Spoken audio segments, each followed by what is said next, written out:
Welcome, ladies and gentlemen, to another episode of Hawktalk with Easy and the Beards. I'm Easy. I am beard number one. And I am beer number 2. Harper to get it in. Throws it to Ewing. Ewing surrounded. 2 seconds to shoot. He drives. He shoots. He missed. He missed. He missed. We win. The bell, baby. Ding dong. The witch is dead. The ball at the 30. He's hit and got away. Back upfield to the 35, to the 40. He's in the 45. He's in Today we will break down a little bit of women's and men's basketball. We have some seasons that have ended: volleyball, soccer, men's and women's. Unfortunately for the men, probably didn't end the way they wanted it to. Women as well, but yeah, we can go ahead and maybe kick off with soccer. Why Sure. not? That's just finished. Got some bad news yesterday with the men's team. They did not get an at-large bid in the NCAA tournament.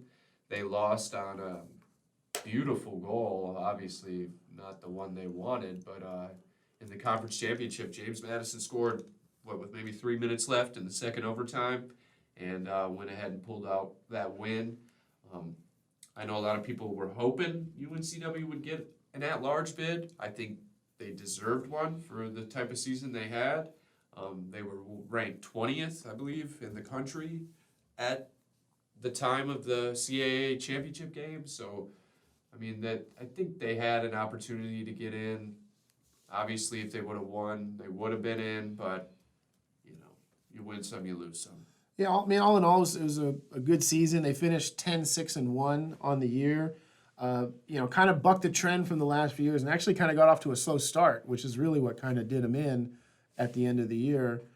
They started, something like 3-3 to begin the year, whereas in the past they'd started strong and finished slow. But they finished their conference with a record of 6-2-1, good enough for the number one seed in the conference. They took care of business in the semifinal at home against William and Mary, 2-1, and then lost, like you said, in that double overtime game against James Madison. Their RPI was in like the 60s after that, and with only 48 teams going to the tournament, no matter even if they were ranked by one or two of the outlets there, just wasn't enough to get them in. So James Madison gets the only bid, the auto bid from the league. They host, I think, Campbell in the first round matchup. That's this Thursday, so that's already happened by the time you're listening to this. And then the winner of that gets to go to number one seeded Virginia. So could be an exciting matchup there, James Madison versus Charlottesville, Virginia. But kudos to the men for having a great season nonetheless. The women wrapped up their season as well. They got the 3 seed in the CAA, which was a trip to Delaware against 6-seeded James Madison. So go figure, James Madison knocked the Seahawks out of both the men's and the women's tournament. A score of 3-2 there, the Dukes over the Seahawks. And, they took a trip there to Delaware. Had they won that game, they would have played the 2-seed Delaware with hopes of advancing in the CAA tournament, but was not to be. All in all, again, 2 solid seasons for both the men's and the women's soccer teams. Just couldn't get that last win to advance to the national tournament. I know a few people, maybe men's side and women's side, guys and girls that have played their last games here. Specifically on the men's side, someone we've actually had the pleasure of interviewing on this show, Philip Goodrum. He's actually going to be all over the record books for UNCW. I know he's top 4 actually in points, tied for 4th in goals with 32, tied for 1st overall in game-winning goals with 9. I believe he's number 1 overall with 89 shots on goal. I mean, he's going to go down as arguably one of the best to ever put on a UNCW jersey. So congratulations to Philip. I know he's got ambitions to probably play professionally. I wouldn't be surprised maybe if we hear his name called in the MLS draft. I think the last guy from here to get drafted in the MLS draft was Colin Bonner, if I'm not mistaken. I'm not 100% sure on that. We'll have to double check that, but I believe so. And Philip, and then there's another young man. Is it Danny? Danny Reynolds? I believe he's also played his last game, and he actually got hurt, right? Right. Wasn't it in the first game of the CAA tournament? Yeah, he did not play in the final. Yeah, so I know his career didn't end the way he wanted it to. Matter of fact, probably for none of those guys, I know they all wanted to be playing in the NCAA tournament, and unfortunately that just didn't work out. But Then on the women's side, you have someone like Bailey Edwards, who has meant a lot to this program. She's been a leader. She's played all over the field. Coach Neal told us, she started, I think, her career here as a center forward, finished her career here as a center back. So she's been more than willing to do whatever the team needs to win. And shout out to her, too. I know she probably could actually play professionally as well, just not sure where. But, good luck to her as well.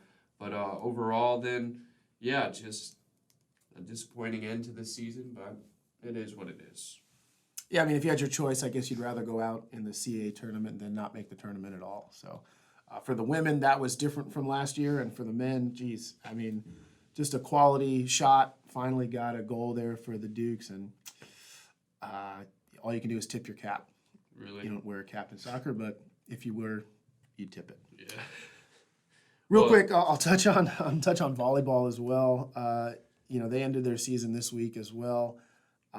14-15 was their overall record, so a losing record by one game, and they missed out on the conference tournament again.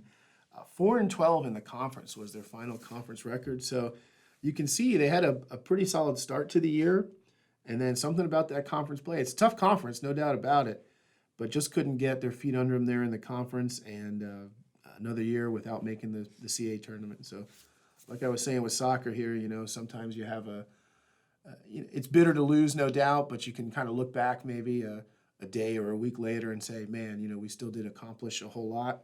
On this volleyball side here, they're still struggling to kind of get things together. So hopefully they can look forward to next season and overcome that obstacle and finally make that tournament. Yeah, and then maybe jumping into basketball. I know, obviously, the men and the women, both teams have started their seasons. We can maybe start with the women overall. I know women started the season, obviously they lost 3 straight, all on the road to start the season. But I think a lot of people had confidence in them after game 1, even though it was a loss. It was a really close loss to They a were Power up in that 5 game too. Yeah, absolutely. Out. And they were in it till the final minute of the game, really. They ended up losing to Wake Forest, I think, by 2, if I'm not mistaken. They lost by 10, so they were up 10 after the first quarter. Okay. And then it got a little bit, Wake kind of inched back into it. And then Wake kind of took over the second half is what happened. So, on the road to start the season, not bad to kind of be in it. But then lose by 10, double digits was the final. They went to state on that weekend. And just got that one wasn't pretty. Yeah, they just got NC State was ranked 14th at the time. So that's, you can kind of see where you're at compared to, really a national championship contender. And then the following week you go to Longwood, which is a, kind of a mid-major school in Virginia, and you lose basically at the buzzer. Yeah, that's the game I'm thinking of, is the Longwood game. They lost by a point, right? Yeah, 59-58 was the final there. So Which, and I've got to assume, Coach Barefoot, those are games they should win. I mean, you play a lesser opponent like Longwood, those are games you should win. Yeah, I would agree. And it continues to be that road home swing for them. I don't know what it is, but they just cannot compete the way they compete at home, because then when they come home, then, this past Saturday, they beat South Carolina State by almost 40, 84-46 final. You got Gigi and Lacey both scoring over 20 points. I mean, it was just, they put on a clinic. And to see that team play that way, and then you look back and obviously you see a loss to Longwood, I mean, it's a little disappointing. But overall, I think obviously this is now in Coach Barefoot her 2 years here now. This is her her third year. But in the last 2 years, though, their home record is now 14-1. Sparkling. So, I mean, if they can take that, bottle that up, that home vibe they have, and take it with them on the road, they may be able to accomplish some special things this season. I mean, there's no doubt, obviously you want to play at home, that's probably everybody, and I think in Wilmington, more than a lot of other places, does bring a pretty good atmosphere for any sport. Yeah. But, you're talking about women's basketball here, you go to some gyms, some away gyms, it can be kind of pretty quiet, or the people that are vocal are really pulling for the other team, and that is the case here in Wilmington. So a distinct advantage here at home. They've got to find some way to to carry that over on the road. And yeah, I mean, I don't think anyone expected them to defeat number 14 NC State. No. But you know, you've got to start winning some of these away games that are winnable, and then especially when the conference comes around, you're beating these same teams. You're beating these same teams at home. No reason you can't compete with them on the road. Well, and Coach Barefoot did mention too, in her post game in the South Carolina State game, that she believes that this team, and I kind of agree with her too, in the sense you look at the length and the size. This is one of the bigger teams in the CAA. She's going to have depth and a good amount of bodies once everybody's healthy, to where she believes, you know, down the road, January, February, they can compete with a team like NC State, which they're going to have to be able to if they want to win the CAA and eventually, you know, get an at-large or get a automatic berth into the NCAA tournament. They're going to have to be able to beat a team like NC State. So, you know, going forward, obviously, they have some other big games coming up. I think they're back home against Johnson and Wales. I think they've got Mount Olive next. That'll probably have happened by the time you hear this. But yeah, I mean, they're sitting at 1-3 right now. They've got some home games on the horizon, and you know, the non-conference slate continues. That's right. They're at Mount Olive. They host Mount Olive, then host Kennesaw State. So, but then yeah, jumping into the men's team, they they're coming off a blowout themselves at Davidson. Yeah, they got off to a mediocre start, I'd say. A mixed bag, I'd say. Yeah. You know, you have your home opener against a non-NCAA opponent, and you win that by 20. You know, I don't maybe expect it to be more than that. I'm not sure. But then right there, you go into a home game against, you know, a top 5 team in the country in UNC, and I mean, they got out to a 5-0 start to start that game. Yeah. You know, pretty exciting. Ended up losing it by 16. Beat the spread. Yeah. They stayed competitive throughout. You know, I mean, you talked about the Davidson game, which really got out of hand. Mm-hmm. You know, I would say kudos to UNCW for not letting that UNC game get out of hand. So, Yeah, I don't think it was out of hand at any point. In fact, if I remember correctly, every time UNC would get close to pushing it to a 20-point lead, UNCW would go on a run and cut it back down to 10, 11. I mean, there was even times, I want to say, late in the second half where it was a 12, 11-point game. It was below double digits. It was a single-digit lead at certain points, but it was just, North Carolina was just too much. And then, yeah, you jump into their their third home game, would have been against Campbell. Yeah. And that was a great game. That's 2 years in a row now. They go into overtime against Campbell. Obviously, last year, Campbell had a young man by the name of Chris Clemens, who was one of the best scorers in the nation over the last 3 years of college basketball. But Just tearing it up in the league now, no big deal. yeah, exactly. Plays Only for the Houston. 5'9", dunking on people. Yeah, Yeah. no big deal. Plays for the Houston Rockets. No problem. And their head coach actually acknowledged as much after the game when he was asked about it. But yeah, the Campbell game, I think it showed us that the talent is there. I mean, the hustle, the defensive play. I think there's still a lot of things, obviously, they can work on. But I think the Campbell game was definitely a positive sign for them, because these were the type of games they lost last year. Obviously, they lost the Campbell game last year in overtime. But this year they were able to pull it through. They won 81-76. We're starting to see these freshmen, specifically Shaquem Phillips, Jake Boggs, and Amaje Dodd. You know, we've mentioned them several times here on this show, but we're probably going to keep mentioning them because they are going to be key to any success UNCW has this year. Honestly, I think in order for them to win consistently, they are going to need quality contributions from their freshmen every game. And we started to see that definitely in the Campbell game, specifically with Shaquem. But yeah, and then you jump into the Davidson game that was just this past Saturday. And to be honest with you, I don't even think we need to talk about it much. I agree. Let's skip over it. But I agree with you, man. Those 3 freshmen came in, you know, you'd heard different things from all 3 of them, but now you're seeing them on the court playing D1 minutes, and they're looking pretty good out there, you know, only 4 games into their college careers. Hopefully by the time conference comes around, they'll be real comfortable in what is going on, and coach will have a good idea of, what the rotation is, who's coming in and out, when and where. So, so far, those three guys are real contributors. Yeah, absolutely. And then, specifically for UNCW, then too, scoring-wise, I think a little bit of a surprise to me, at least. I don't know about you guys. You guys can kind of comment on that too. But, right now, their leading scorer is Jalen Sims. And you look at the contributions Jalen had last year, not so much. I mean, when you look at the type of game he played last season and how he was used, it was a little surprising to me to see, him being their leading scorer now 4 games into the season. I think it'll probably continue. I don't know if he finishes the season as their leading scorer. I think he's got a shot. But overall, yeah, Jalen has played really well. I believe he's scored double digits in every game this season so far, if I'm not mistaken. He's averaging 15.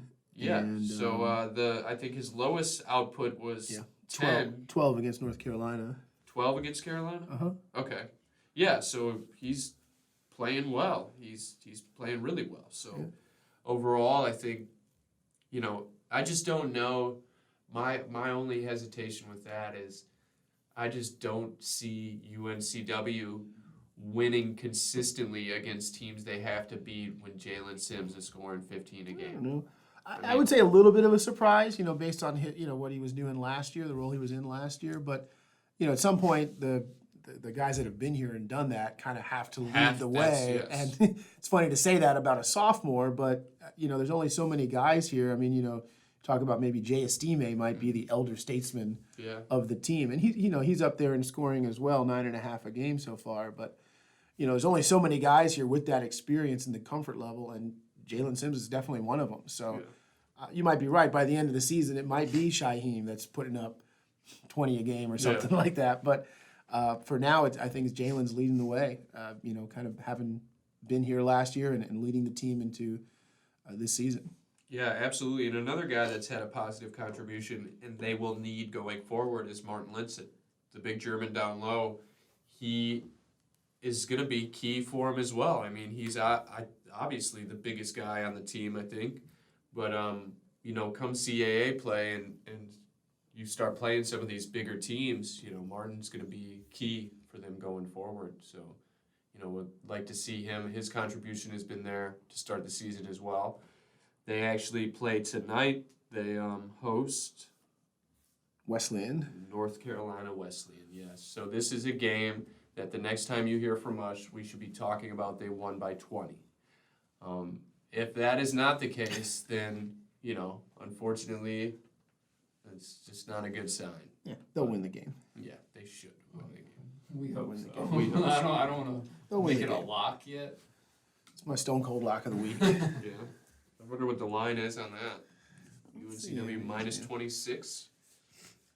Especially after that game against Davidson, I feel like they need to have some fight in them, and they need to make it like a 30-point blow. Well, the schedule's right. This is the opponent to kind of rebound from that last game, whereas if, this was the Carolina game, you could see how maybe it would snowball or something like that. So this is the right time to have this opponent. Then they go on the road to that neutral site, 2-game set against 2 other teams that'll be in D.C. So they'll be playing in the arena. They're going to be playing the CAA tournament, in March. So they'll have a chance to kind of get the feel of the lay of the land there up in D.C. and kind of see what that arena's like before they again come home and play another non-D1 opponent. Well, yeah, and then just that the Davidson game, what bothers me about it is But you said we weren't going to talk about it. That's right, we weren't. Somehow it keeps on popping up. It is, but I'm over it. Here's what we should talk about. I don't think there's any line on the game being NC Wesleyan, but No, There's probably really- not. no, there's not. Well, I'm sure if you go somewhere there, it's probably There- somewhere. yes, But there is a line somewhere. ESPN's Power Index has UNCW a 97.7% chance of winning tonight. So Yeah, okay. I'm feeling good about it. Well, and the way, what was it, the Camel game, the way it ended, which was kind of wild, right? The way Yeah. they ended that game, what was it, 0.3 seconds or 0.5 seconds left, and they ended up covering that line with how the game ended Yeah. by putting the time back on the clock and making them shoot those extra free throws.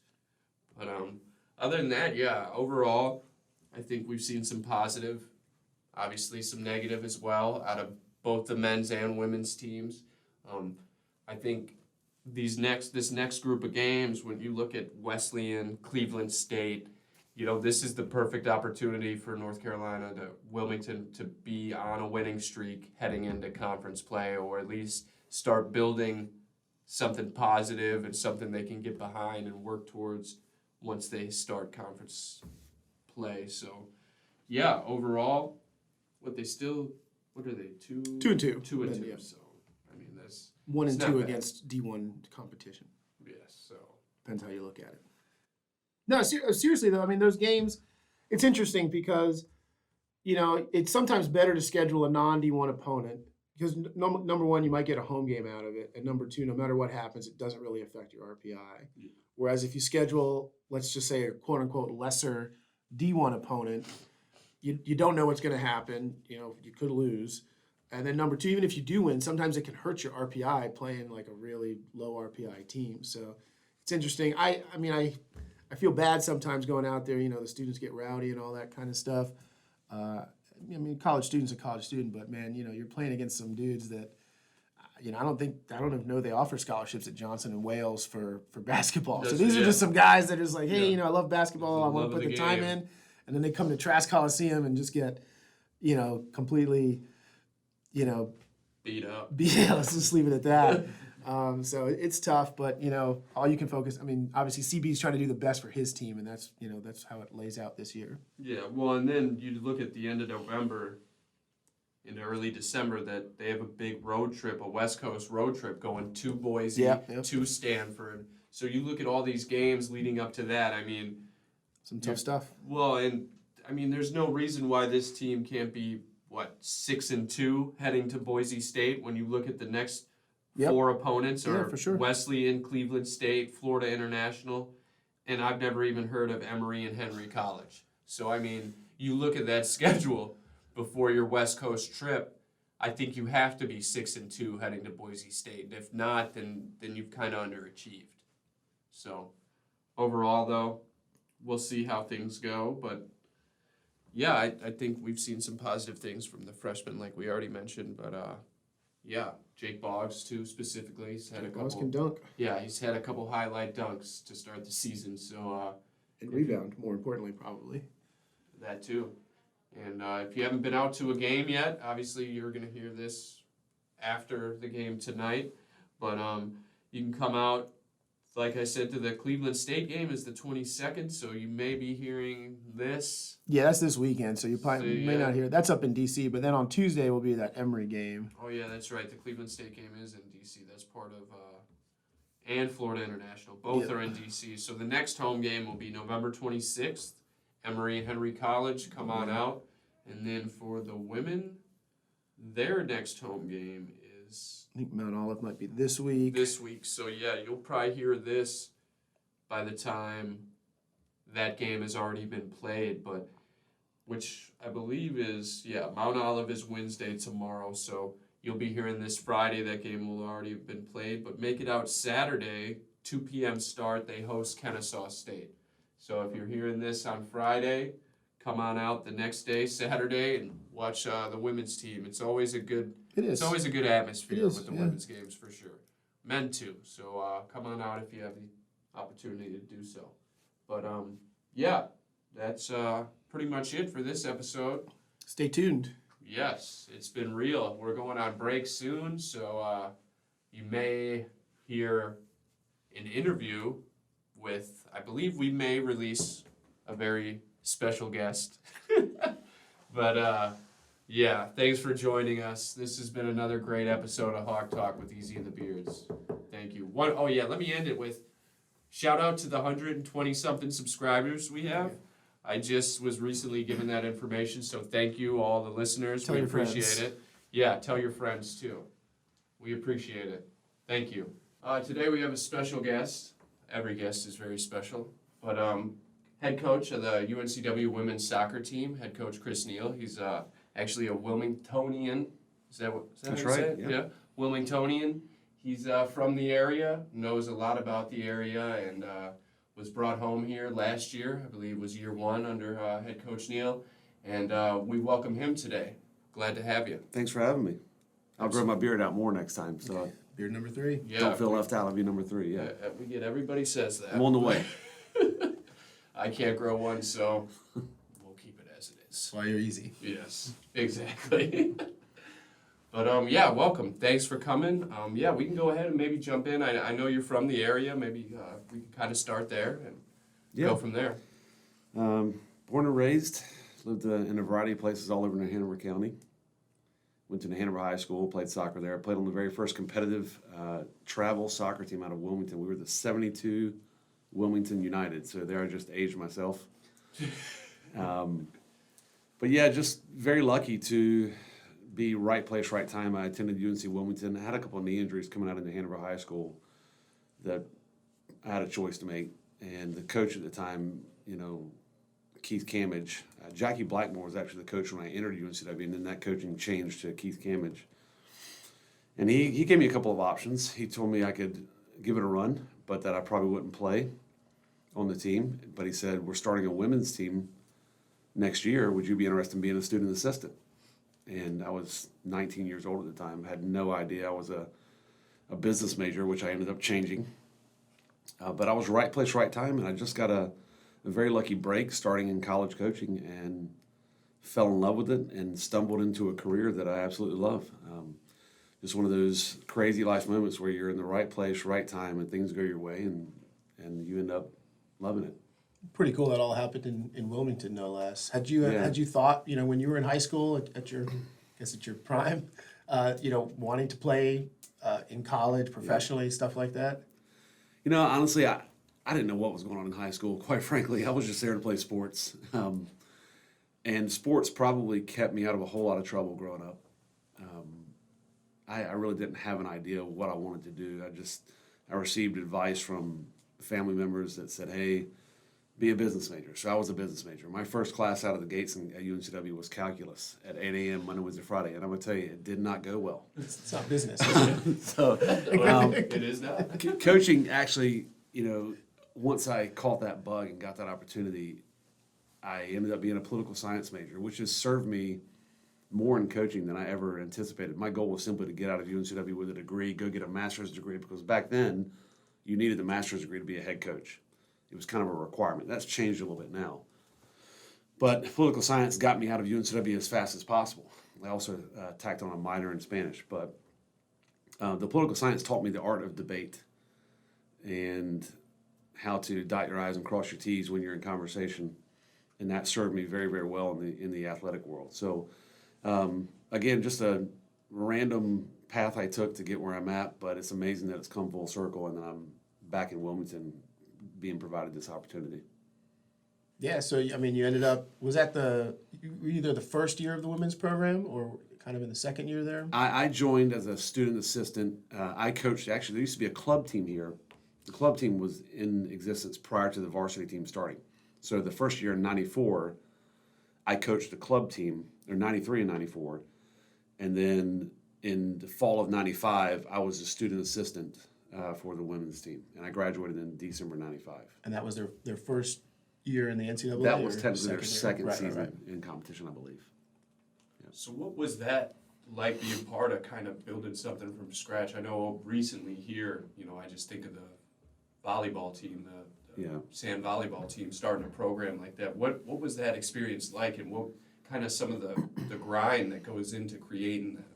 Yeah, at the time, I could not foresee what we were doing. And, early on, I think the first year it was Maggie St. Ledger was at the helm. Keith Cambridge was technically the director of soccer. And Paul was an assistant. Paul Kearney was an assistant that first year. And then the second year, Paul took over that program in 95. But at the time, as a student assistant, I had no clue really what this was the foundation for and what it was going to be. But quite frankly, it was tough. We used to get smacked a lot by some of the teams that were already established. The teams that were already established back then were George Mason, William and Mary, James Madison, Old Dominion, teams that had had a program for many years and had already gotten recruiting cycle, knocked out. So I mean, I remember some double-digit losses.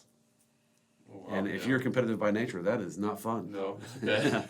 But, you know, there was a lot of grind, and you know, Paul Kearney at the time put in a significant amount of blood, sweat, and tears into building a foundation that you're seeing now. Yeah, I'm pretty crazy to look back. I mean, I want to talk about some of what happened in between, but now that you're back, I mean, can you kind of compare and contrast, you know, what you walked into in 2017 year or 2018 here versus what you left back in 1995? Yeah, I mean, obviously the quality of play and the quality of player is a different solar system. The game has evolved so rapidly over the past couple of decades as well on the women's side. You know, it's completely different, and it was a completely different task. But, you know, back then you had a very small player pool to recruit from, and you were already up against traditional powers. Now, you have a massive player pool to pull from, both domestically and internationally, but a whole lot more traditional powers. Now, this is a big difference between the men's and the women's side and the collegiate level. And the main reason there's not a lot of parity on the women's side and a significant amount of parity on the men's side is because every Power 5 school fields women's soccer. On the men's side, I think you have about 30 schools that do not field, like the SEC doesn't field men's soccer. So now it's just a lot more competition for players, but a lot more players, a lot more opportunity to go get players. It is all about the team you build. You cannot make chicken salad unless you have the players. So recruiting, the dynamics of recruiting have changed significantly. It is a year-round process. You know, back in the day, there was a handful of 3 to 4 very big showcases that you went to. Even high school was a big recruiting avenue back then. Now there are so many different avenues all over the planet that you have to work on and to get good players. So what is that process then like? Obviously, you have the big schools that you're recruiting against here in North Carolina. So what is that like, having to recruit against some of those schools and then consistently field a quality team down here in the CAA? I mean, there's plenty of talent in the southeast region. Mm-hmm. Is that a challenge that you find, kind of recruiting against those schools and trying to get the kids down here that you need? Yeah, there's a lot of competition. I mean, recruiting. The way I view it is this: I have to out recruit Charlotte. I have to out recruit UNCG. I have to out recruit ECU. I have to out recruit every in-state school, and then you're going up against NC State, Wake Forest, Chapel Hill, Duke. You're at the mercy a little bit of the talent pool inside North Carolina every year. If that talent pool is deep, giddy up. Yeah. If it's shallow, then that creates some problems from year to year. Now, the talent pool this incoming year for the freshmen of 2020 was deep. And as you just saw, we signed 6 kids out of North Carolina. So, in my opinion, that was a very good year for us. But yeah, when that talent pool is shallow, if you're going to rely on only North Carolina kids, you could be in trouble because, let's face it, Carolina's going to get their share. Duke's going to get their share. Wake and NC State are going to get their share.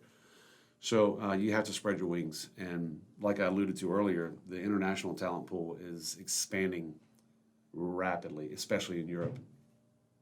So that's creating, like Hofstra, for example.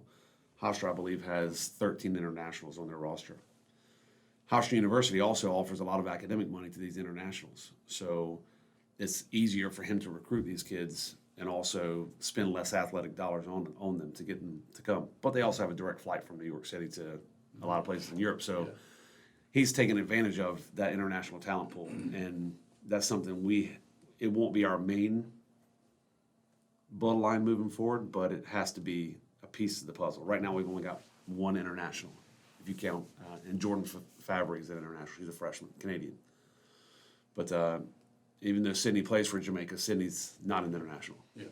She's an American. Correct. So with the international pool, then what is that like in recruiting there? Now, is that something, if the player you think you have a good shot, are you hopping on a plane and going to South America maybe? Or are you focusing mostly on what you get from, somebody that maybe is coaching them over there or, videos and whatnot like that? It's much like the domestic recruiting. There's video, there's networking.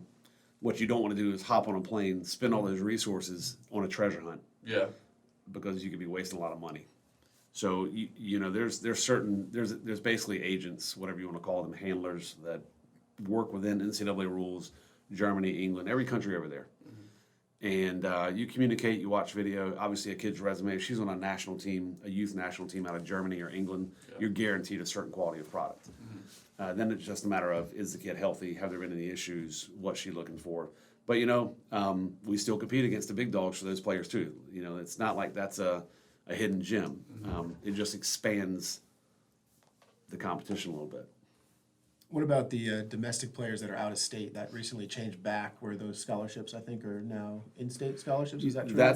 I'm hearing that is coming down the pipeline. I have not been communicated to that's confirmed yet. I am really keeping my fingers crossed because that is a game changer. Because it used to be like that. It maybe used to be 7 years ago. When I was an assistant here with both the men and women from 01 to 05, and then from 05 to 08, I was full time on the women's side. And it was in, I want to say spring of 04 when our athletic directors at the time communicated to us that we had out-of-state waivers. And we went to work securing, and a lot of the kids that they won that 2009 championship with were all on out-of-state waivers. It's not rocket science. If you expand your ability to go get an out-of-state kid for cheaper, that's more money to spread around your entire roster. And it was a very powerful weapon to have all on our sports, side. you know, that's what I was gonna say. I'm really keeping my fingers crossed that is true and that it's coming down again, because it would be a significant advantage and it's a game changer for all of our sports. Yeah, absolutely. Well, let's talk about real quick, just where you were. Yeah. Back in 1995, you graduated, got your poli-sci degree. You talked about wanting to get that graduate degree. Is that what brought you to Augusta State? Yep. And you took a grad assistant job there, Correct. right? Talk about that. Yeah, it was a great experience. Another very unique opportunity. The head coach at Augusta State, which was a pretty well-established Division II men's program at the time, he was actually the women's basketball coach. And he needed somebody to come in and just coach soccer. I was that was 96. I was 24 years old. And 23 when I arrived, and then turned 24. But I got a chance to coach collegiately as kind of the assistant in charge, so to speak, and he gave me a significant amount of responsibility at a very young age. I didn't really know what I was doing. I had an idea about soccer, but talk about an unbelievable opportunity to cut your teeth in coaching, and that's what I got. So I was there for 2 years, and I'm proud of what we did there. It seems like light years ago, but we went from 7-8-1 the first year to 14-6, I think, the second year, and that springboarded me into a full-time job at Pfeiffer. At Pfeiffer University. I handed in my last exam. It was a tri-semester set up at Augusta State. My last graduate exam, and literally hopped straight into the U-Haul and was on my way to Pfeiffer with a head coaching job. So a year and a half later. Just how can you compare the established D2 program at Augusta State to the just started UNCW D1 program in? Well, I mean, winning feels good. So winning is fun. So from that aspect, it was a completely different feeling. What about resources and stuff like that? I'd say the resources were pretty similar at the time. Yeah, I was so young. I wasn't in charge of the resources, so I didn't really know what they were. Ron coached the team at Augusta, or managed all the logistics and operations of Augusta State, and he coached as well. I don't want to make it like I was the only coach. He coached as well, but I didn't handle any of that. It was quite a luxury for me. I went to grad school. I worked in the mornings at the YMCA gym, and I coached in the afternoons. Went to class at night. So it was good. Gig. Yeah. So you got the grad degree, and then you end up at Pfeiffer, like you said, as the guy in charge, right? Yeah. How was that to have the keys to the Amazing experience. Really, I look back at some of the opportunities I was afforded, and I just feel incredibly lucky. I have some of my best friends in life right now are players that were on that team.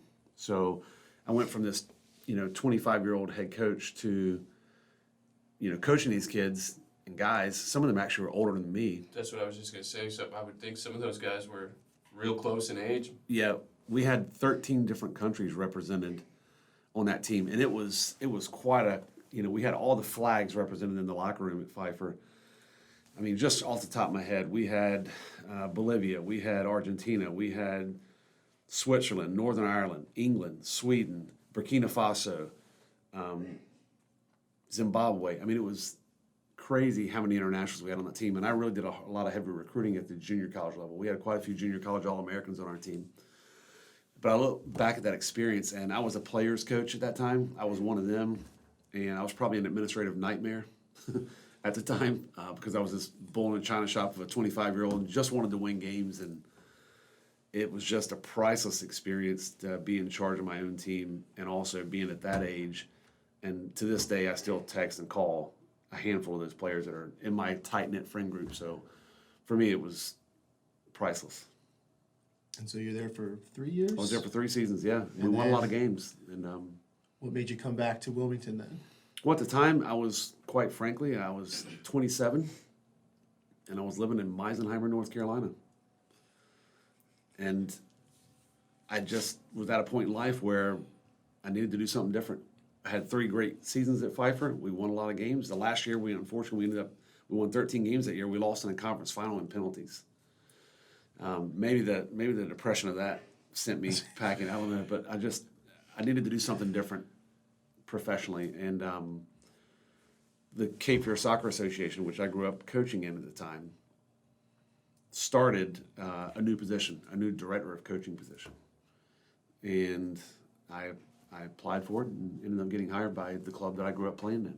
And at that same time, what I also worked through Aiden Heaney and Paul Kearney was a chance to stay involved with both programs. I didn't want to leave the college game completely, and I haven't ever left it completely. So I didn't really know how the youth thing would work out or how I would really like it. I knew I wanted to do it and give it a shot, but I didn't want to give up all the work I'd put in the college game. So it worked out perfectly for me. Yeah, I was going to ask how you made a living being a volunteer assistant coach for 4 years, 4 but years. you didn't. You No, had a yeah, I real had a full-time job. job, yeah. So I would go to the club office during the mornings, and then I'd sneak over a couple times a week for afternoon training with the men and women. If there were home games, I'd go to the home games, and I'd be on the youth fields all night. It was quite a grind, but I was in my 28, 29 years old. That's what you do at that age. Well, so then after that, you end up becoming a paid assistant, correct? Yeah, Here? yeah. So then that experience going from being a volunteer to then now you're a paid assistant, was there ever a chance or ever a time where you thought early on that, hey, I may be here for my whole career? Was that something you wanted back then, thinking, maybe I'll stick around, stay underneath as an assistant and, work towards a head coaching job? Or was it when the opportunity came? Yeah, I mean, when I was the assistant here full time, I knew I wanted to be a head coach, and I didn't see that opportunity ever happening here. So my mind was on a couple of seasons, then go get a head coaching job. But I was going to be picky about it. I didn't want to leave North Carolina. Yeah. And again, one of my best buds was Darren Powell, was the head coach at Elon University on the men's side, and he and I had worked together before, taking teams to Europe together, coached ODP teams. And the opportunity came up after my 3rd season full-time here at UNC Wilmington. And again, right place, right time. I applied for it immediately, got the interview, got the job. And my wife and I were newlyweds at the time, so we knew we wanted to start a family. Hard to start a family at the time on an assistant coach's salary. Yeah. And so I knew I wanted to be a head coach pretty quickly. And I knew that was going to have to be somewhere else. So then, yeah, like you said, you kind of perfect opportunity. You could stay in state, go to Elon. Tell me about those beginning years, because obviously you left with quite the pedigree, all-time winnings coach, women's soccer program. Tell me how that start went and what that was like in the beginning, because obviously now you're in Division I. It's not Pfeiffer anymore. Correct. It's not, an assistant I'm a head job. coach for females now, not males, which is different. So what was that whole beginning like for you? It was a lot of fun. I inherited a team that had I think 10 straight losing seasons. And those kids that I inherited, again, still great friends with many of them, talk to them often. On that first team, I inherited a group of human beings that were so incredibly coachable and so hungry for success. They just needed, at the time, a little bit of discipline, a little bit of standard change, and boom. I mean, we just started winning games. So, and then we dominated that. The first couple of seasons were really successful. I think we won 32 games in the first 3 years. So we springboarded that success into recruiting, and we just started getting better and better players. that was a lot of fun. And there's certain type of teams you want to take over, and that was exactly the type of team you want to take over, because if you work hard and you do make some right moves, there's only one way to go. The team you don't want to take over is the team that's 18-1. So that never seems to end well for people. So that was just a perfect spot for me at the time. And we ended up spending 10 years there and started the family there, and it was an amazing place for us.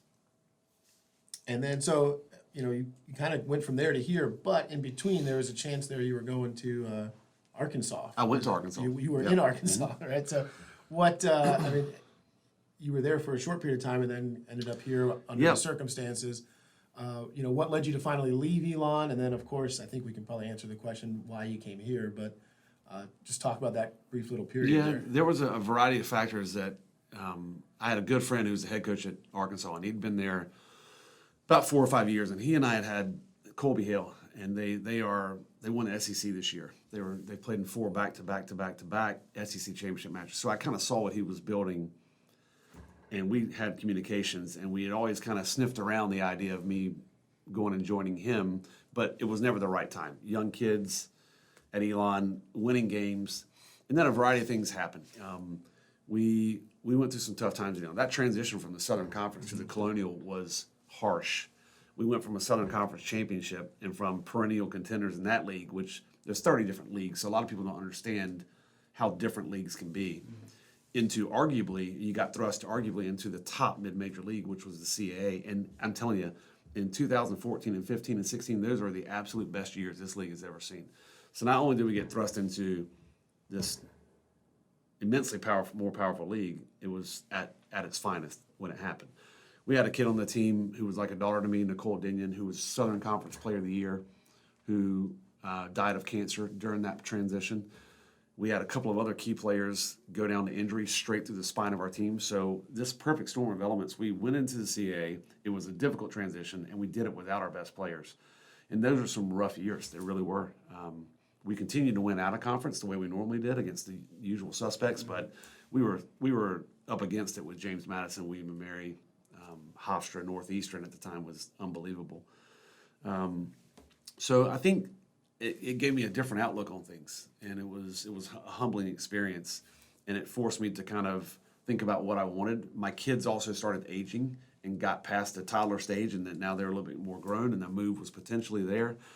And the allure of, again, the parity levels in women's soccer are so vastly different. The allure of being in a Power 5 program with all the resources at your disposal. I'm telling you, when I got to Arkansas, it was like someone gave me the key to a room that I never knew existed.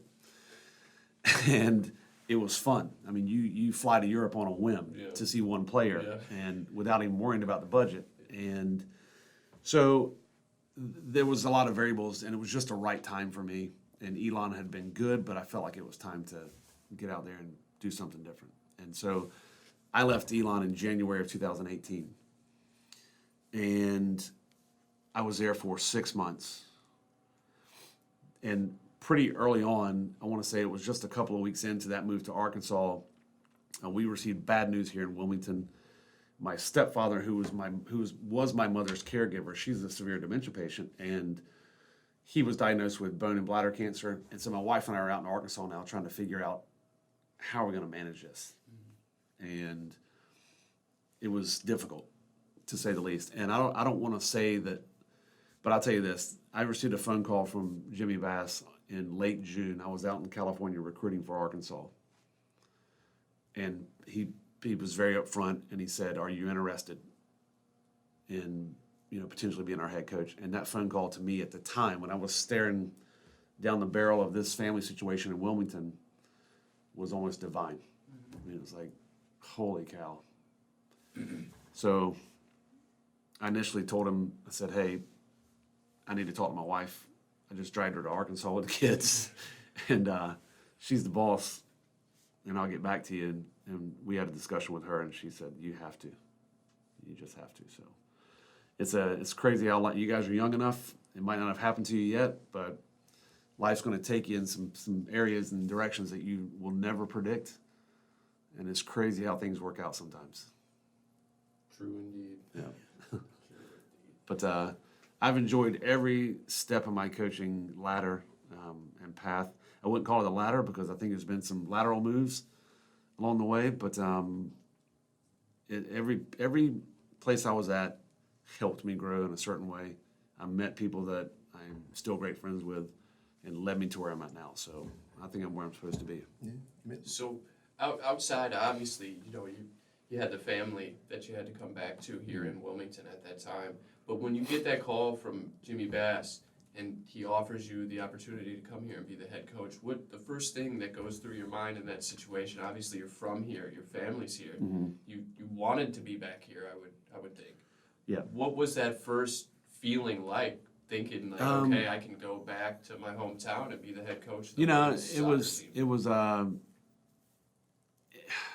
just a whirlwind, of emotion at the time, completely mixed. I was enjoying Arkansas. I had a good buddy who had hired me, and now I had to contemplate. I'm going to leave him a month before the season starts. Yeah. It's not as easy and as cut and dry as people want to think it is. Like, oh, he's back home. It's going to be great. There was a lot of things. I would be replacing a friend here, which is not an easy thing. So, but at the end of the day, you got to do what's right for your family. And twist my arm to be back in my alma mater at the beach. I got salt water in my DNA, around friends and family. It was something we just were very excited to do. And you talked about, so you took over a program that won 6 games the year before you got here, and in the last 2 years, you've made some, improvements, going 9 wins last year, 10 wins this year, going from 2 wins in the conference before you got here to 6 wins in the conference this year. I mean, just talking about the people that were here. Obviously, having been at Elon, I think you knew a lot of the girls that were here just from playing against them, recruiting probably some of them. Sure. When you were at Elon. What was that like? I guess you kind of hit the ground running. Yeah, it was that was new. Coming in weeks prior to a season starting was interesting, and I knew this team. And every time there's a coaching change, there's going to be literally change, and it's up to the new coach to. Things could have been great before; they could have been bad. You just never know. But it's up to the new coach, regardless of what happened before, to imprint themselves into that culture. Get a culture exactly how they want. As similar as coaches may be, there's still going to be differences in what you want in culture, and that takes a little bit of time. But again, I think what this team had gone through, what was similar to what I experienced in the past, was that this group was hungry for success. They were willing to be coached. And I think some of the things that I communicated to them and our staff communicated to them were the same things they had probably heard in the past. But their hunger levels dictated they were more willing to listen at this point. And we got off to just this crazy start in 2018. We were 6-1, ranked 19th in the country in the RPI, and then a hurricane hit. But I think the key to going from 2 wins to 6 wins and going from 6 wins to 10 wins is it can't be condensed into one thing. It's a lot of variables. Number one, that was a very young team the year before I got here. I want to say they started at times 7 freshmen. So that experience and that maturity, as now these kids are juniors. There's no experience. There's no substitute for experience. And there were some tactical considerations that they were willing to listen to in terms of quality of shots versus quantity. Just the Cliff Notes version of kind of what we were able to do with them in 2017, the year before I got here. They led the league in shots, but they were last in goals scored. And it was all about the quality of chance they were taking. Were they taking high percentage or low percentage? And they were taking very low percentage chances. So if you look at the conference stats and you pull them up right now, I think you're going to see a trait, hopefully, of my teams. We love to go forward, we love to be aggressive, and we're going to score goals, in my opinion. Maybe not every year, but if we're not consistently scoring goals, you look back at even the last couple of years at Elon, those teams scored goals. But we're not going to be tops in the league in shots taken. We're going to talk about how to create quality, high percentage chances, and that's where a lot of teams fail. So that's been a big difference. Scoring goals is what it's all about in this game. And Eric will tell you, we score 2 goals, our percentages and our chances of winning goes astronomically up. Now this year was a great compliment. We scored goals. We averaged just under 2 a game, but our defense was vastly different than the previous year. So that's the other variable. We spent a lot of time talking about how to defend, and Jen Ludeman and Sean Donahue have done a tremendous job with our defense and our goalkeepers. We also moved Bailey Edwards from center forward to center back, and that brought a lot of experience, a lot of desire, a player that everybody respected back there and wanted to please and didn't want to disappoint, and just a lot of toughness and grit to that back four. Set a conference record, right, with some 500 minutes without a goal? School record, okay. Yeah, I think that Northeastern team in 2014 probably has the shutout record. They were unbelievable. But what was 500-something minutes without a goal scored? A goal allowed. Yeah, Pretty that's impressive. a tremendous streak in conference, and one we were very proud of. And so, you mentioned some of these names here. All in all, you finished third in the conference this year in the regular season. You got the 3 seed, probably didn't end the way you'd hoped it Sure would did. in the conference tournament there. But, some of these names you mentioned, Bailey Edwards ended up on the conference first team Yeah. this year. Like you said, going from, the front to the back. Goalkeeper of the Year, a new award for the conference, Sydney Schneider, no surprise there. A couple of second team conference, Morgan Nani, Audrey Harding, and then on the rookie team, Emily Moxley. She was a player from start to finish all season. All in all, you'd have to say a pretty successful year on the field for the Seahawks, no? Correct. Yeah, we're growing and our appetite is changing. I think that we're very happy with all of our accomplishments this year. It did end very bitterly, and we want more. You guys know what it's like when it's hard to beat a team twice in the same week at this level. But a variety of elements just didn't go our way in the end, and that's sports. Sometimes it's hard to explain. Some of it was self-inflicted, no doubt. It did not end the way we wanted it to. So we're hungry for more next year. But we're happy with everything we've achieved, and this team knows that we were a real contender this year. And I think as an athlete, that feeling is addictive. 2 years ago, they couldn't say that. But this year, Hofstra went undefeated again. They did the same thing in 2017. But we went into Hofstra this year, went toe-to-toe. That was a great game. We drew. And we were a championship-level team this year. But we've got to get even better for next year so that we have a better chance. Because Hofstra doesn't graduate anybody of significance, and they're not going anywhere. And we keep telling our kids that, what are we going to do about it is the mentality. Well, in some 25 years of UNCW women's soccer, you were kind of in at the ground level. It's only been recently that there's been, that kind of next level of success. You mentioned, I think, both the 2009 team that won the conference tournament and then the 2015 team that got an at-large bid and actually won a first-round game. So all that's within the last 10 years. Is that what you're looking forward to here in the near future for UNCW women's absolutely. soccer? And for a variety of reasons, the program kind of went through a roller coaster. 09 was a good year, and then maybe there was a down year in between, and then 15 was a good year, but then, it's just kind of going like that. What I'm hoping is that we can establish just a more linear path of success, and there's always going to be bumps in the road. But it's very, very hard to get an at-large bid in this league. This is the least forgiving league in the country in terms of amount of joy received by the conference in the NCAA tournament. For example, in 2015, we had 4 at-large bids. The reason we had, 3 at-large bids, 1 automatic qualifier. The reason we had 3 automatic bids that year is because the teams in the bottom of the league, and I know because I was one of them, we were fresh in the CAA. The teams at the bottom of the league had winning records overall. So the bottom of our league had great RPIs.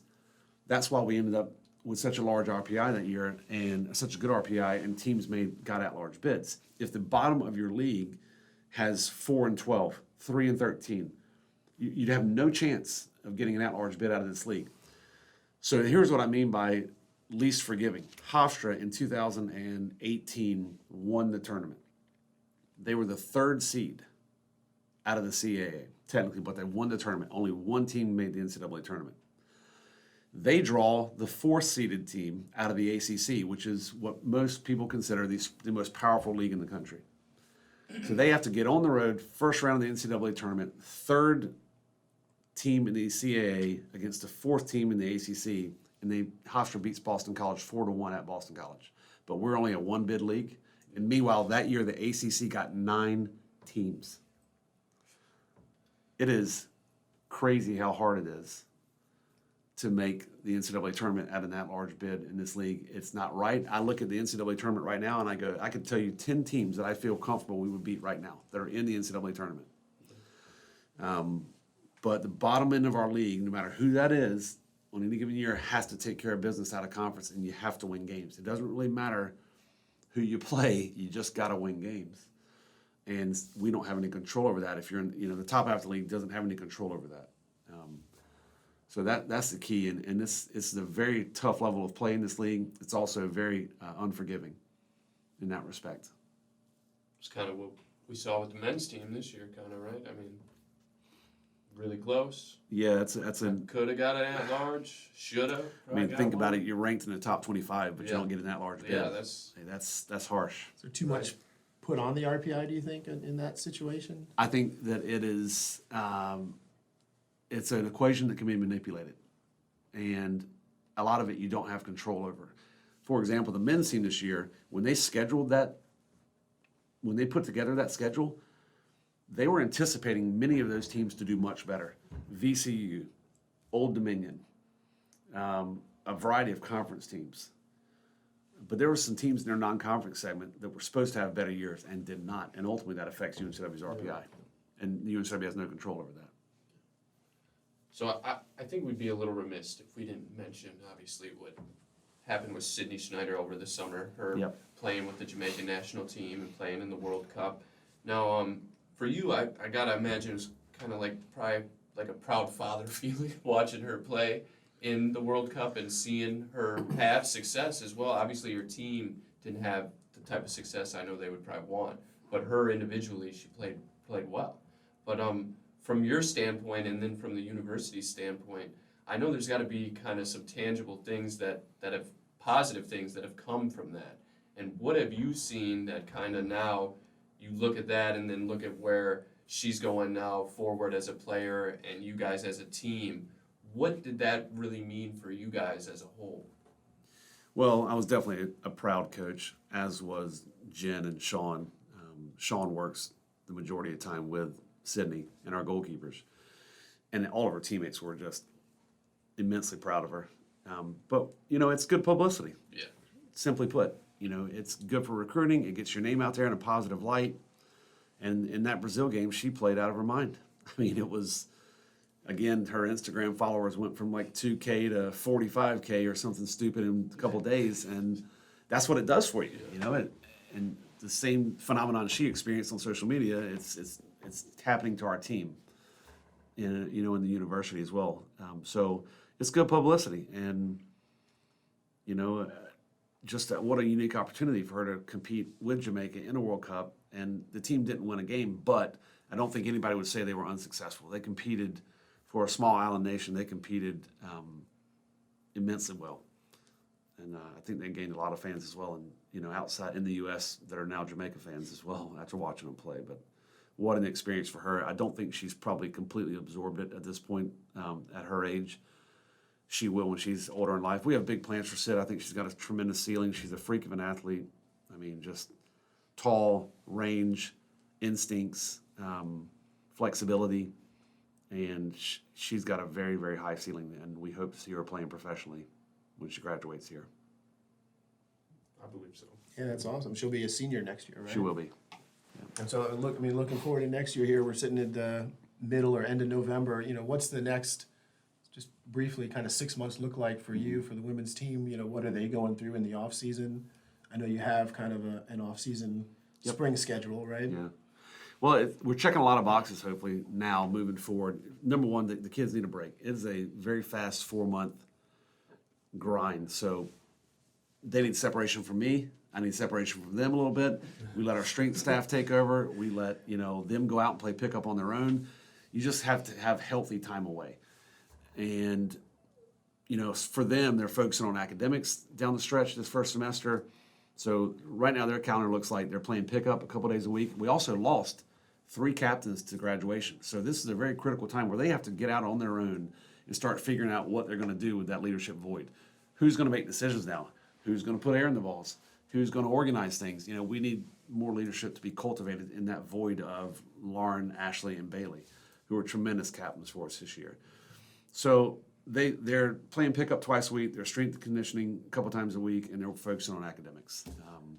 And our trainer, Stacy Kuhn, is working on getting players healthy that maybe carried some knocks toward the end of the year. From a coaching standpoint, we were looking at our spring going, how do we want to program it? What are our goals? And springtime is a chance to experiment.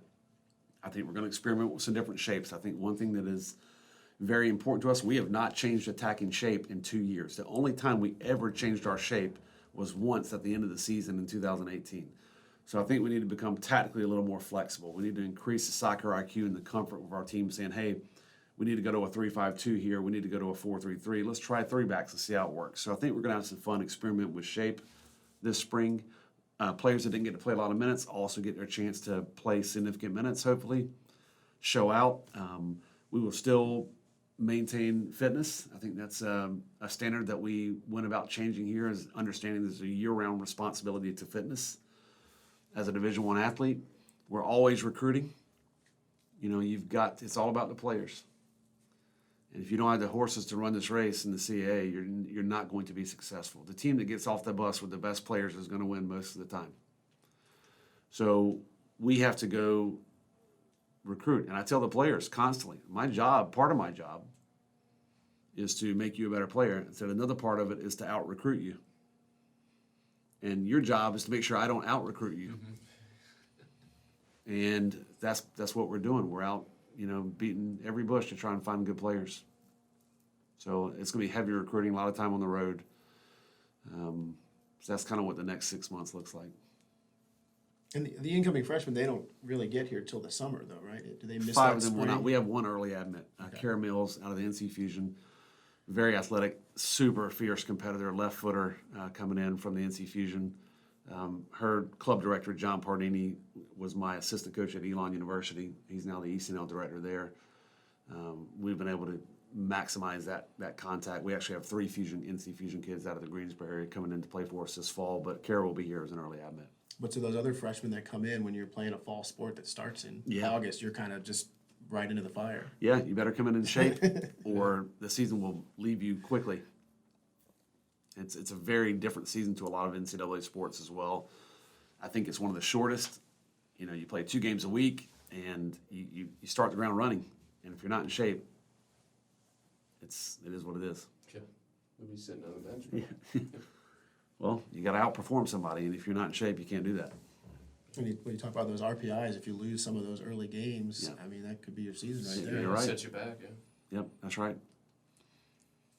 Well, overall, I guess we can kind of end it there. Thank you for coming. We appreciate having you on, Coach. Enjoyed it. Hopefully, we'll probably have you on maybe again next year once the season starts. So Perfect. we appreciate having you on. Thanks so much, guys. Thank you. Absolutely, thank you.